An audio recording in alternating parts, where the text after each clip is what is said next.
Boa tarde, pessoal do oitavo ano. Então, acabamos de fazer a nossa correção da atividade da aula anterior e agora nós vamos para o próximo conteúdo, que na verdade é a conclusão do capítulo, porque como eu disse a vocês, o capítulo era extenso, então a gente ia trabalhar de 2 vezes, tá certo? Na verdade, a gente está acabando trabalhando de 3 vezes, né? Isso, mas não tem problema não. O importante é que os conteúdos vocês possam estar entendendo. Para concluir, nós vamos falar sobre energia, certo? Então, energia, ela é definida como a capacidade que um corpo tem de realizar trabalho. Então, o conceito de energia, ele é um conceito que não é muito definido explicitamente, é que a gente tem uma definição, mas outros livros podem trazer outra definição diferente, mas o que importa é que quando a gente fala de energia, todos nós temos em mente o que seja, né? Isso, a energia que nos mantém vivo, a gente lembra da energia do sol, a gente lembra da energia elétrica, né, que tá fazendo o seu celular funcionar e o meu para gravar, certo? Então, quando a gente fala de energia, a gente lembra também da energia solar, da luz do sol, vários tipos de energia. Então, a gente mesmo não tendo o conceito na ponta da língua, mas a gente tem entendimento do que seja energia, certo? Então a energia ela pode ser definida como a capacidade que um corpo tem de realizar trabalho. E aí esse trabalho, que trabalho é esse? É o trabalho da tarefa de casa, o trabalho que faço em equipe quando a gente fazia, né? É o trabalho que meu pai faz no trabalho dele, é o trabalho que a minha mãe faz, ou é o trabalho que eu faço em casa? Não, trabalho em física não é entendido dessa forma. O trabalho em física, ele é entendido como algum tipo de energia que age sobre um corpo e causa nesse corpo uma modificação ou um deslocamento desse corpo. Então, o trabalho em física está mais voltado para a questão de deslocamento do corpo.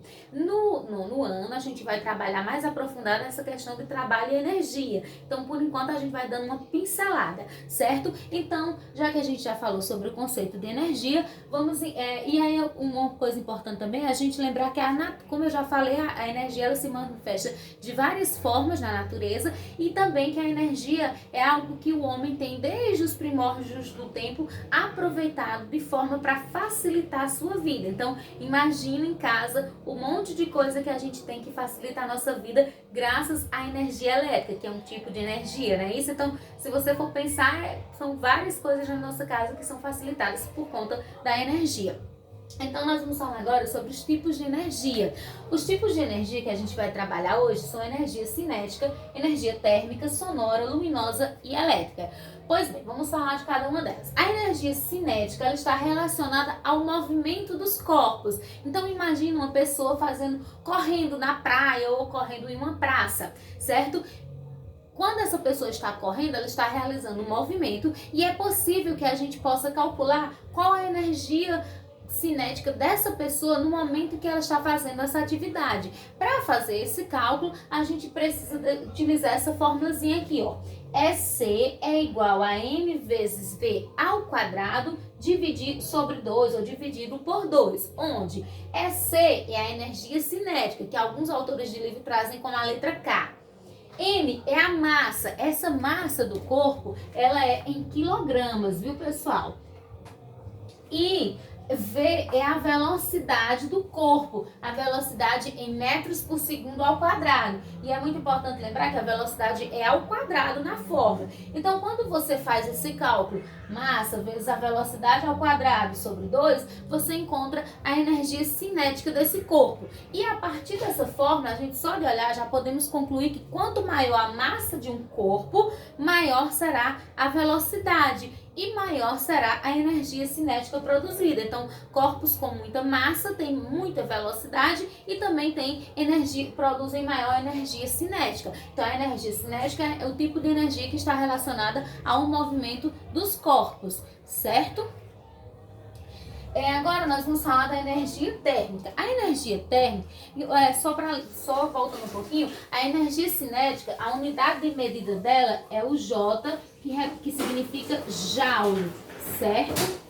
Joule, na verdade é joule, mas a gente fala joule. E a unidade de medida da energia cinética é o joule. E a parte da física que estuda o movimento dos corpos chama cinemática, assunto que a gente vai estudar melhor no nono e vocês aprofundarão no ensino médio, certo? A energia térmica, ela é entendida como a energia que está relacionada com a troca de calor entre os corpos. Então, quando acontece uma troca de calor entre os corpos, nós temos uma energia térmica. Um exemplo bem prático para vocês é, por exemplo, quando a gente vai passar roupa. Então, quando você vai passar roupa, qual a função do ferro de passar? A função do ferro de passar é tirar o amassado da roupa. E como isso acontece?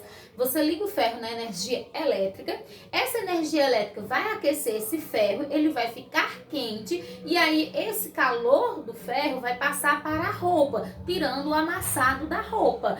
E isso é uma energia térmica, está acontecendo a troca de calor entre os corpos, entre o ferro e a blusa, a camiseta que você está passando. Então, quando aquele calor passa, tira o amassado e a roupa fica engomada. Então, nesse momento, nós temos estamos tendo uma transformação de energia, que é a energia elétrica, que eu ligo o ferro, para a energia térmica. E essa energia térmica tira o amassado da blusa, certo? Uma coisa interessante, não sei se vocês sabem, mas o ferro elétrico de passar roupa foi inventado em 1882 pelo americano Henry Sewell White. No Brasil, ele só veio a se popularizar a partir de 1950. Até então, as pessoas colocavam brasas em um compartimento de ferro e o calor das brasas passava para as roupas desamassando. É esses tipos de ferro de passar aqui, ó. Que eu creio que vocês já tenham visto algum na casa de uma avó ou de alguém de mais idade, que seja uma tia. Vocês já tenham visto um exemplo desse aí. Então, antigamente as pessoas colocavam a brasa do carvão, né, no ferro e passava e acontecia a mesma coisa, porque acontecia uma energia, a presença de energia térmica, né, a troca de calor entre o ferro e entre a blusa, certo? Pessoal, a parte da física que estuda, o ramo da física que se detém ao estudo da energia térmica, chama-se termodinâmica e é algo que também vocês irão aprofundar no ensino médio, certo? Agora nós vamos falar sobre a energia sonora. A energia sonora, ela manifesta-se pelo movimento molecular entre dois ou mais objetos que geram ondas que se propagam no ar, certo? Então, nesse momento, vocês estão me ouvindo graças a propagação de ondas sonoras que acontecem no ar e faz com que o som chegue até o ouvido de vocês e vocês possam estar ouvindo o que eu estou falando, certo? Uma coisa importante a lembrar é que as ondas, elas se propagam no ar. Por isso que a gente diz que no vácuo não existe som. Então, no vácuo, que é a ausência completa de matéria, que é a ausência do ar, nós não temos a propagação do som. E para fazer a questão da produção do som, a gente sabe que o som é captado pelo nosso ouvido, não é isso? E aí nós temos a orelha média, orelha externa, média e orelha interna que participam desse processo, que vocês podem dar uma olhadinha na figura na página 218, tá certo? Agora nós vamos falar da energia luminosa. A energia luminosa, na forma de luz, não é isso? Ela se manifesta por ondas eletromagnéticas entre as radiações infravermelhas e ultravioletas. Um exemplo de energia luminosa, de onda luminosa, é os raios solares. E no caso, é a fonte é a energia luminosa mais importante que nós temos e mais necessária para nós seres humanos, porque a gente sabe que sem a presença da luz do sol não existiria vida no nosso planeta, tá certo? Então a energia luminosa vai se propagar através de ondas, vai se manifestar através de ondas eletromagnéticas, certo? A energia elétrica, ela vem do movimento dos elétrons e esse movimento dos elétrons, ele forma uma corrente de elétrons. É como se eu tivesse um elétron aqui que passa por outro, que passa por outro, e aí vai formando uma corrente e junto com isso a gente tem a formação da corrente elétrica e aí a gente tem a energia elétrica, que é por nós tão necessária e tão utilizada. Por exemplo, nesse momento estou usando a luz para iluminar, estou usando o celular que tem que ser carregado na energia elétrica, e tudo mais que a gente tem em casa que depende da energia elétrica, tá certo, pessoal? Então, esses são os tipos de energias que a gente falou hoje. Eu vou colocar agora para vocês as páginas do conteúdo e as páginas da atividade, tá bom? Para que não fique nenhuma dúvida, para vocês poderem resolver a atividade, tá certo?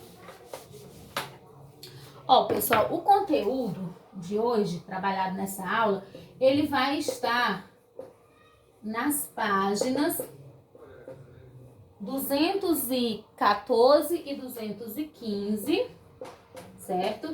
E a atividade, hoje nós vamos ter só a atividade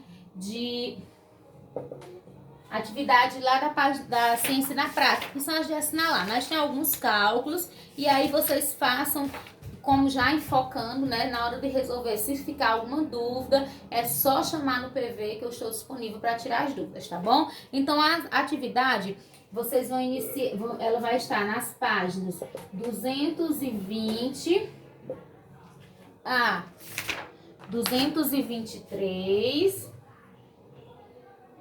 223, e eu vou colocar aqui quais são as questões, certo? Eu quero que vocês façam as questões 10, questões 10, 11, 12, 13, 14, 16, 17, 18, 19, 20 e 21.